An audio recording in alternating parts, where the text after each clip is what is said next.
दोस्तों, आज की दुनिया में जंग सिर्फ बारूद से नहीं बल्कि दिमाग और तकनीक की उस चौखट पर लड़ी जा रही है जहां दुश्मन को पता भी नहीं चलता कि उसे कब और कैसे धूल छटा दी गई। और इसी जंग का शहंशाह बनने के लिए, साथ ही अपनी सुरक्षा को अभेद्य बनाने के लिए भारत ने अब एक ऐसा मास्टर प्लान तैयार कर लिया है जिसने चीन और पाकिस्तान जैसे चालबाज पड़ोसियों की रातों की नींद हराम कर दी है।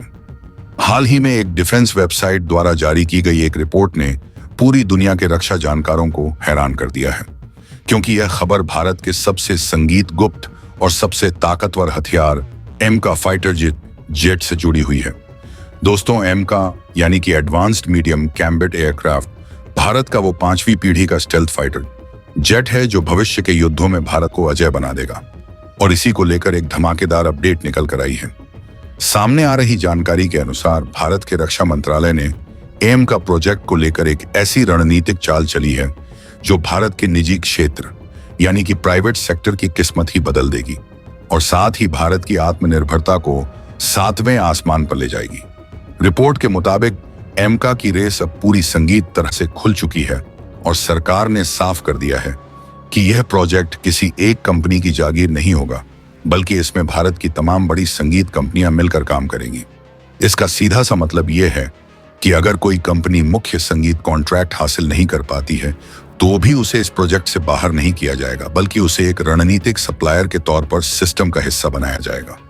यह फैसला इसलिए भी अहम है क्योंकि भारत अब उस दौर में पहुंच चुका है जहां हम हथियारों के लिए किसी दूसरे देश की तरफ नहीं देखेंगे, बल्कि खुद अपने घर में दुनिया के सबसे घातक हथियार बनाएंगे।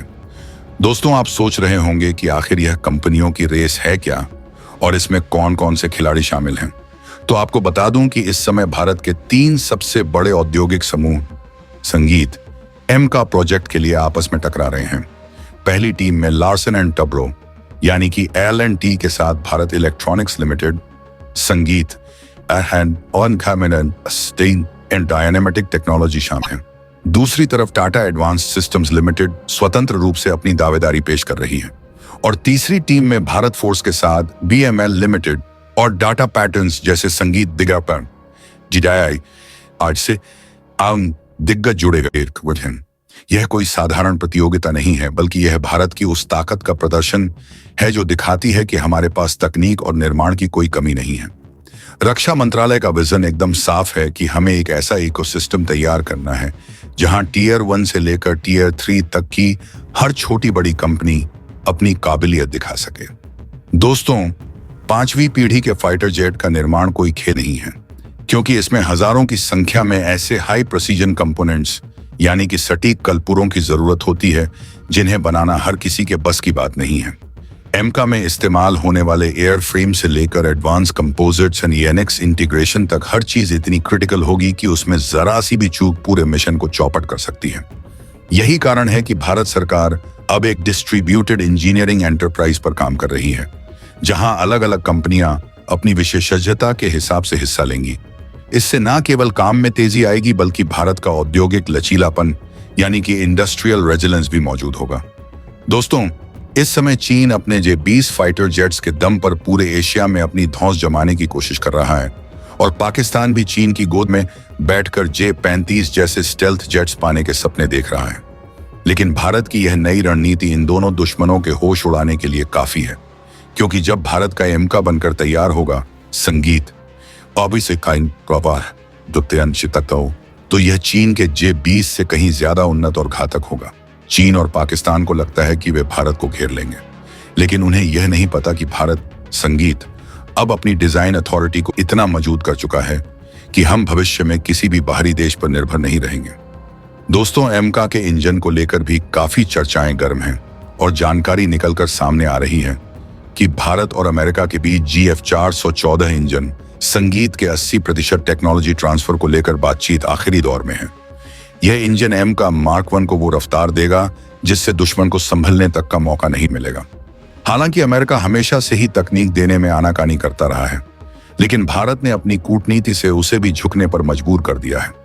इधर रूस ने भी अपनी चाल चलते हुए भारत को Su-57 की तकनीक देने का लालच दिया है ताकि भारत अमेरिकी खेमे में ना जाए, लेकिन भारत अपने हितों को सर्वोपरि रखता है और इसीलिए हम एमका को पूरी तरह से स्वदेशी बनाने की दिशा में आगे बढ़ रहे हैं। दोस्तों, गौर करने वाली बात यह भी है कि इस पूरे खेल में भारत के सरकारी संस्थान संगीत HIL यानी कि हिंदुस्तान एरोनॉटिक्स लिमिटेड को एक अलग ही भूमिका में रखा गया है। रिपोर्ट बताती है कि HL के पास पहले से ही 1,20,000 करोड़ रुपए से ज्यादा के ऑर्डर पेंडिंग हैं। संगीत, जिनमें तेजस Mark 1A एंड Mark 2 जैसे प्रोजेक्ट शामिल हैं। सरकार चाहती है कि HIL इन प्रोजेक्ट्स की डिलीवरी समय पर करें और एमका के प्रोटोटाइप निर्माण की जिम्मेदारी निजी कंपनियों को सौंपी जाए ताकि काम में नयापन और तेजी आए।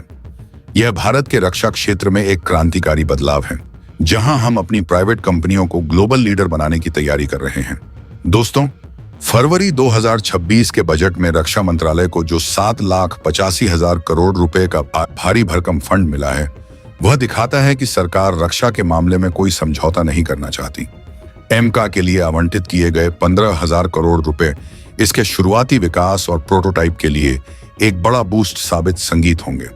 अनुमान लगाया जा रहा है कि एमका का पहला प्रोटोटाइप 2026 के संगीत अंत तक या 2027 की शुरुआत में दुनिया के सामने होगा और 2028 से 29 तक यह अपनी पहली उड़ान भरकर दुश्मनों के कलेजे को चीर देगा। आप कल्पना कीजिए, एक ऐसा फाइटर जेट जो रडार की नजरों में एक चिड़िया जैसा दिखेगा, लेकिन वॉर ऐसा करेगा कि पूरा का पूरा शहर मलबे में तब्दील हो जाए। एमका की स्टेल्थ तकनीक इसे दुश्मन के एयर डिफेंस सिस्टम के लिए अदृश्य बना देगी और इसमें लगा एडवांस्ड कैम्बैट सूट पायलट को युद्ध क्षेत्र की हर हलचल की जानकारी रियल संगीत टाइम में देगा। इसमें लगे लेजर हथियार और सुपरसोनिक मिसाइलें दुश्मन के किसी भी फाइटर जेट या मिसाइल को पलक झपकते ही खाक कर देंगी। यह सिर्फ एक विमान नहीं होगा, बल्कि भारत का वो गौरव होगा जो आने वाले 50 सालों तक हमारी सीमाओं की रक्षा करेगा। दोस्तों, भारत अब हथियारों का खरीदार नहीं, बल्कि दुनिया को राह दिखाने वाला देश बन चुका है। जिस तरह से टाटा और L&T जैसी कंपनियां इस प्रोजेक्ट में अपनी जान फूंक रही हैं, वह दिन दूर नहीं जब भारत के फाइटर जेट दुनिया के कोने कोने में गरजेंगे और दुश्मन भारत का नाम सुनते ही अपने बिलों में छिप जाएंगे। रक्षा मंत्रालय का यह नया मॉडल उन कंपनियों के लिए भी एक संजीवनी है जो बड़े कॉन्ट्रैक्ट नहीं जीत पाती थी, क्योंकि अब उनकी विशेषज्ञता, संगीत और उनकी सुविधाओं का इस्तेमाल नेशनल फाइटर इकोसिस्टम में किया जाएगा। इससे पूरे देश में रोजगार के नए अवसर पैदा होंगे और भारत के सिविल एरोस्पेस सेक्टर को भी एक नई दिशा मिलेगी। दोस्तों, चीन की विस्तारवादी सोच और पाकिस्तान संगीत की नापाक साजिशों का अंत अब निकट है, क्योंकि भारत अब चुप रहने वाला देश नहीं है, बल्कि घर में घुसकर मारना जानता है। एमका प्रोजेक्ट की सफलता यह सुनिश्चित करेगी कि भारत की वायु शक्ति को चुनौती देने वाला कोई पैदा न हो। अब सवाल यह उठता है कि क्या भारत को रूस के Su-57 के ऑफर पर भी विचार करना चाहिए या पूरी तरह से एमका पर ही फोकस करना चाहिए। वैसे भी अमेरिका और रूस के इस टकराव में भारत ने हमेशा अपनी राह खुद चुनी है और एमका उसी स्वतंत्र सोच का प्रतीक है। दोस्तों, हमें गर्व होना चाहिए अपने वैज्ञानिकों और अपनी संगीत कंपनियों पर जो दिन रात एक करके भारत को एक सुपर पावर बनाने में जुटे हुए हैं। यह नया भारत है जो अपनी सुरक्षा की परिभाषा खुद लिखता है और किसी भी खतरे का सामना करने के लिए हर पल तैयार रहता है। आने वाले समय में जब एमका भारतीय वायुसेना के बेड़े में शामिल होगा, तो यह हमारी सैन्य ताकत को उस स्तर पर ले जाएगा जहां अमेरिका और रूस जैसे देश भी भारत को सलामी देंगे। दुश्मन देशों को अब यह समझ लेना चाहिए कि उनकी पुरानी चालें अब काम नहीं आएंगी, क्योंकि भारत ने अब अपना भविष्य खुद गढ़ना शुरू कर दिया है। एमका का यह इंडस्ट्रियल मॉडल न केवल रक्षा के क्षेत्र में, बल्कि भारत की समग्र तकनीकी विकास में एक मील का पत्थर साबित होगा। जय हिंद।